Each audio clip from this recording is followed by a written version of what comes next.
Hello, my name is Bentham and welcome to Factorio, where today we have a very momentous occasion. You see, Factorio is now stable. Update 0.10, it has been declared stable within the hour of me making this recording after 13 iterations. And so finally we can move on to look forward to 0.11, which is already well into development with multiplayer being at an operational state already. But what we're going to do first is look back on the updates that we've had recently, because of course there are some people who have stayed in 0.9 and waited for the announcement of 0.10 stability, and now we are here in 0.10.12 and the time has come. So I can now look through everything that has been done and sort of give you a complete view of everything. I've done update overviews on the first couple of updates, but you know, it's split up and there was a couple of extra bits later on. So let's go have a look. So here we have the various new textures. So some of these aren't so new anymore if you've been following the 0.10 updates as they've been coming out. So I'll just quickly run through them. I've been through a lot of them once before.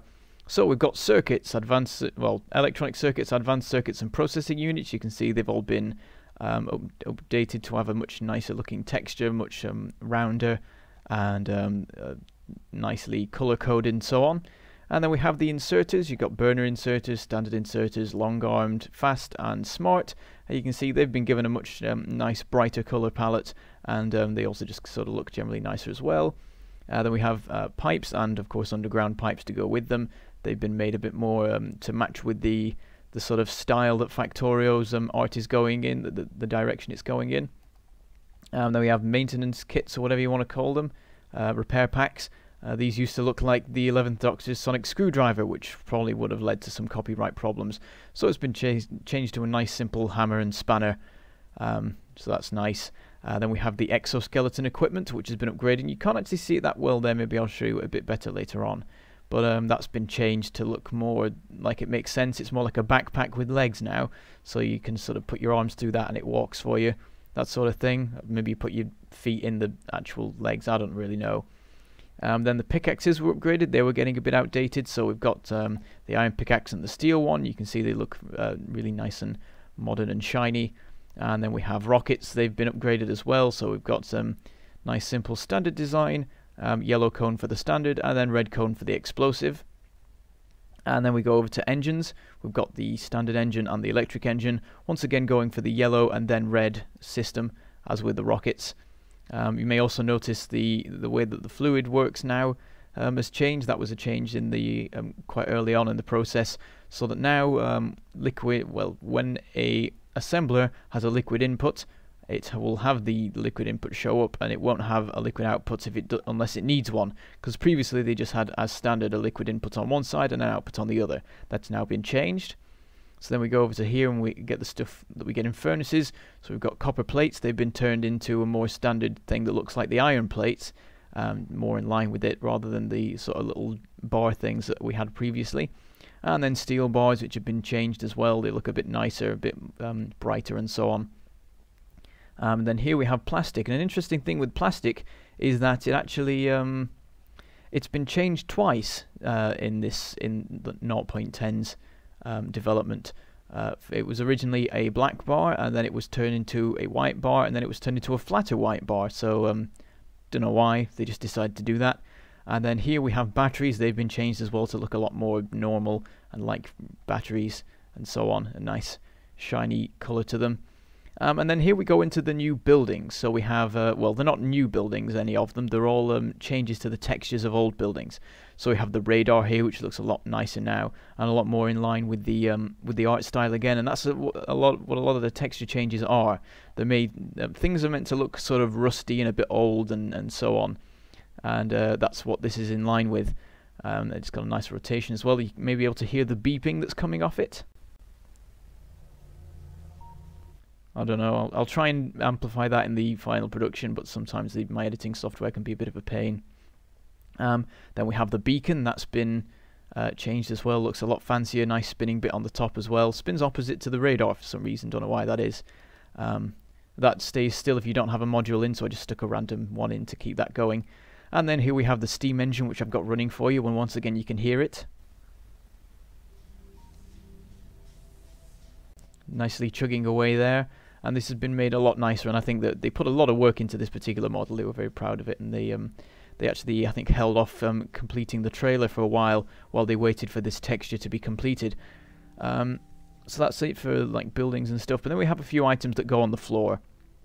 So you can see we've got raw wood here, we've got iron ore, and we've got raw stone, and these have all been changed as well and improved and so on and so forth to just be a bit brighter and so on. That seems to be the direction things are going, and the buildings get more rusty, but then the items get more brightly coloured so that you can see them better in your factory and so on, and they all sort of fall in line with each other, and as time goes on, all of the placeholder textures are gradually removed and replaced. And that's it for the textures, and also there's a bit of sound stuff as well that you may be able to, well, I've told you about the sound that's been going on, and that's all new stuff as well. Before this update there wasn't very much stuff that made noise, but now when you walk through a factory you'll hear all sorts of background noises all the time that make it give you more immersion, make it sound a lot cooler.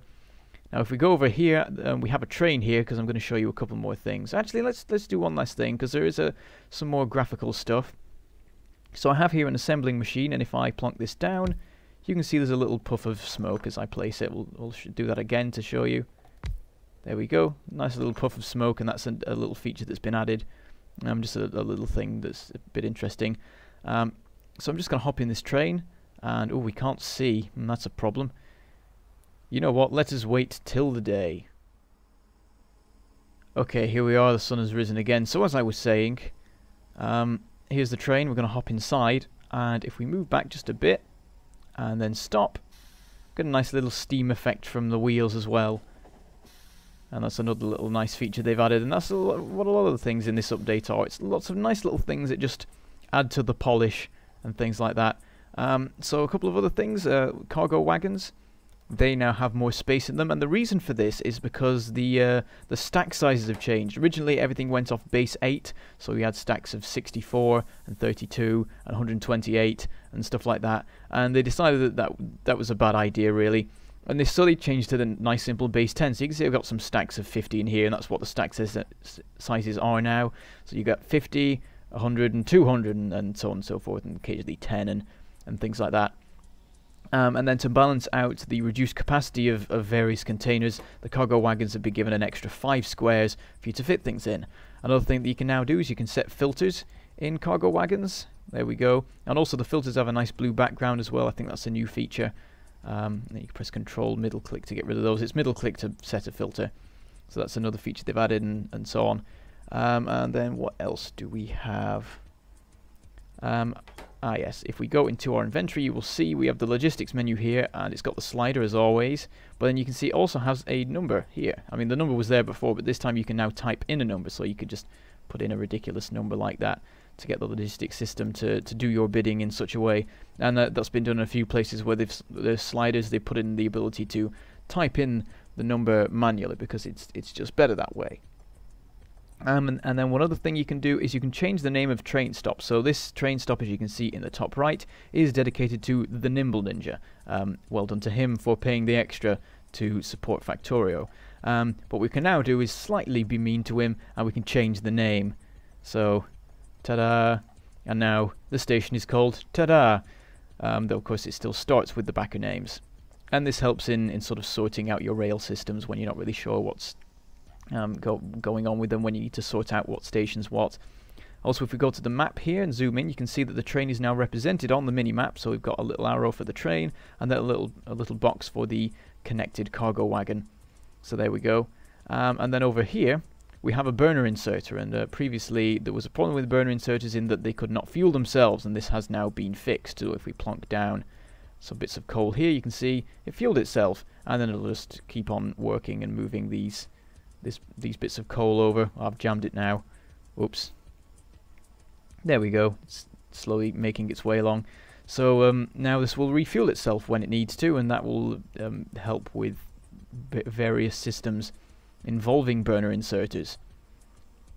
And that's a very large portion of the features really. And there's an interesting thing about this particular update is that there were sort of no really major features introduced. Like previously we've had like an update with the oil system introduced, next update we're going to have multiplayer, and all sorts of big things like that. But this was a sort of in-between update. There wasn't that much that was really big going on. It was lots of little things just to improve the feel of the game. And there were all sorts of other changes as well. I've got a whole list here of various different things that they've done. I sort of collected them from all of the different change logs.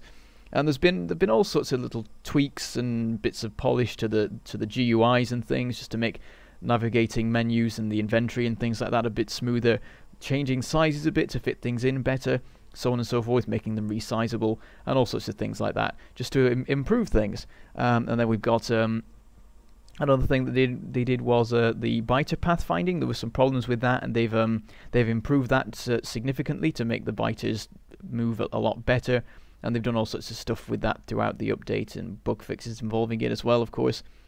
The minimap improvements, which I've already mentioned, and also lighting has been changed, so it's been made a lot more efficient. Previously, lighting could cause a bit of lag, and it was a bit problematic. So now there's a slider for how good the light is, and also they've dropped down the lighting quality, because at the end of the day, it's not a huge thing, and it could have had a bit of an impact on the running of the game. So for example, if I zoom out, you can see this. You can see the pixels in the light here, but that's fine. I'm happy with that, because as long as there's light, it's fine. As long as the game runs fine, then it's fine. So let's talk about the bug fixes now. I think it's pretty much all of the stuff about features, because there have been a lot. Everything's must have run out of coal, but there have been so many bug fixes. Seriously, I counted them just to find out how many, and by my count, there were 246 bug fixes throughout the 13 iterations of this update, which is pretty insane and pretty admirable. Not admiral. What am I talking about? And it shows the dedication of these developers, because a lot of game developers, they'll just push out more features and stuff, because that's what the players ask for. They always want to have more stuff to do, and they can get bored if there's nothing new going on and leave or complain or whatever. There's a lot of pressure on developers to sort of bring out new stuff as quickly as possible, and just to get things out like before they're ready quite often. But with Factorio, we have the reverse of that. The developers really care about perfection. They want the game to be as stable as possible. And so, like, there was a saying in the forums when I was looking through and looking at the updates as they went. People were asking, well, they were saying that they were staying with 0.9 because they thought it wasn't stable, and they wanted to make sure that it was stable, and they were asking for advice. And you would say, well, the game is stable, but it's not Coverx stable, Coverx being the lead developer, because his sort of what would you call it, like benchmarks for stable were massively higher than anyone else's, and he really cares about making sure that the game is perfect and there is no problems and nobody has any complaints. And so he's been tirelessly working on all of these bug fixes, nearly 250 of them, just to make the game as perfect as possible, and just make it so that there's no bugs. Like, this is one of the most bug-free games that I've played in a while, quite possibly, and probably the most bug-free game that is still in alpha. So I suppose I'll tell you a couple of things that have been worked on. There's a lot of stuff with belt textures. He's been very OCD about getting those right, I would say. I've never noticed any problems with belt textures, but apparently they're there, and he's been fixing them. We've got logistics have been changed a lot. There's been a lot of improvements to that. There was at one point in 0.10.4, I think, there was a bug with the logistics, which was fixed very rapidly, I think within the day or something like that. Some changes to turrets as well. There were a couple of problems with there. Assembler placing was one that I had a personal hand in. I filed a bug report on a bug with assembler placing, which then got fixed very quickly, and I was very proud of myself to have contributed to the game in that way. And then also some changes to blueprints as well. There were a few problems with copying things over with those, and they've a lot of those have been ironed out now. And it just seems like there's no bugs left, to be honest. I don't know if there really are. I looked in, I think Coverx finally decided it was good enough when there were only 2 bugs that were fixed for the next release, so we just fixed them for 0.11. Basically, this game is stable, really, really stable. That's all I can say. So, you know, Screw 0.9. This is better in every way now. There is no, like, there are far less bugs in this than there were in the previous version, I'm sure, because I don't see how there could be more with the amount of work that has gone into making this update perfect. So I'm going to stop rambling on about how awesome the developers are now, though I would like to go on forever, but I imagine it won't get many views. So, there is your update 0.10 with all of its glorious new features. And now we shall look to the future with multiplayer and tanks and gates and all sorts of really cool stuff like that that is coming very soon, I should hope.